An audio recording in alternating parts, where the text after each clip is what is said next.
ច្បាស់ការហើយអ្នកវិទ្យាសាស្ត្របានសិក្សាស្រាវជ្រាវឃើញថាការម៉ាស្សាមុខជាប្រចាំអាចធ្វើឲ្យមនុស្សក្មេងជាងវ័យនឹងស្អាតបានគ្រាន់តែបានដឹងអំពីលទ្ធផលនៃការស្រាវជ្រាវនេះភ្លាមបុរសម្នាក់ដែលមានឈ្មោះថាអឿនទ្រីក៏សម្រេចចិត្តទៅម៉ាស្សាមុខភ្លាម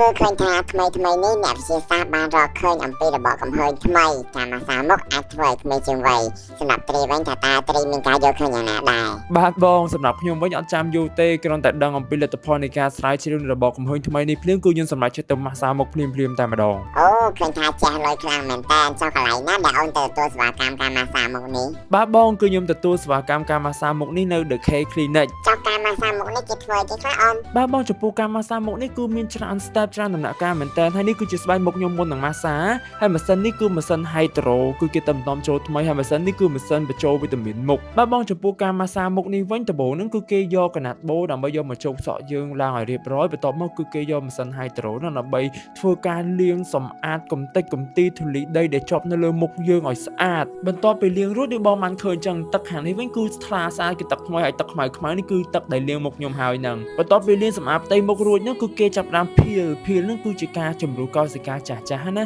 បន្ទាប់ពីភៀលហើយមួយផ្លែតហ្នឹងក៏គេចាប់ផ្ដើមលាងសម្អាតមុខជាលើកទី2បន្ទាប់មកគឺនៅមានជំហានផ្សេងច្រើនបងប៉ុន្តែគាត់ថាពេលខ្លះជំហានខ្លះក៏ខ្ញុំមកបានថតដែរចាអមមុននឹងម៉ាស្សាជាងគេមានផលិតផ្ទៃមុខឲ្យយើងមុនទេឬក៏ទៅដល់ម៉ាស្សាយកហ្មងមុននឹងម៉ាស្សាគឺ The K Clinic គឺគេមានផលិតផ្ទៃមុខឲ្យយើងមុនថាតើមុខរបស់យើងនេះស្បែករបស់យើងនេះស័ក្តិសមទៅនឹងសេវាកម្មម៉ាស្សាមួយណាព្រោះថាម៉ាស្សាមានច្រើនសេវាកម្មណាបងហើយបើសម្រាប់ការម៉ាស្សារបស់ខ្ញុំនេះគឺម៉ាស្សាធ្វើឲ្យមុខមានសំណើមបញ្ចូលវីតាមីនមុខធ្វើឲ្យមុខភ្លឺថ្លារលោងអញ្ចឹងណាបងហើយនេះគឺជាការបញ្ចូលវីតាមីនមុខឲ្យបងហើយដំណាក់កាលនេះវិញគឺជាការឆក់ហ្នឹងធ្វើឲ្យវីតាមីនដែលបានលាបនៅលើមុខហ្នឹងជ្រាបចូលស្បែកមុខបានកាន់តែជ្រៅបន្ទាប់ពីបញ្ចូលវីតាមីនមុខហើយហ្នឹងគឺគេលាបដូចជាគ្រីមបន្តែខ្ញុំអត់ដឹងថាគ្រីមនេះគ្រីមអីគេដែរបន្ទាប់ពីលាបគ្រីមនេះហើយគឺគេមានឧបករណ៍មួយទៀតដើម្បីយកមកបញ្ចូលសារធាតុវីតាមីនផ្សេងចូលក្នុងមុខយើងឲ្យបានល្អបន្ទាប់មកគឺយើងចូលដល់ជំហានមួយទៀតគឺការបិទម៉ាស់នេះគឺគេយកកណាត់ស្នាញ់ណាដើម្បីយកមកដាក់នៅលើមុខបន្ទាប់មកគឺគេយកម៉ាស់ដែលលាយហើយនឹងយកមក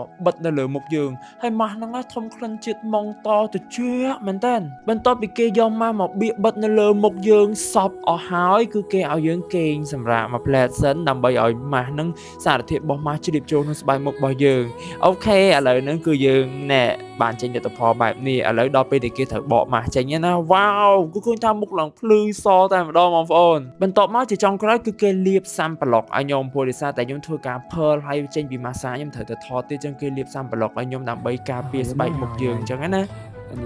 សាំប្លុកពីយើងលាបទីសទីចឹងណាដល់ទៅទីបញ្ចូល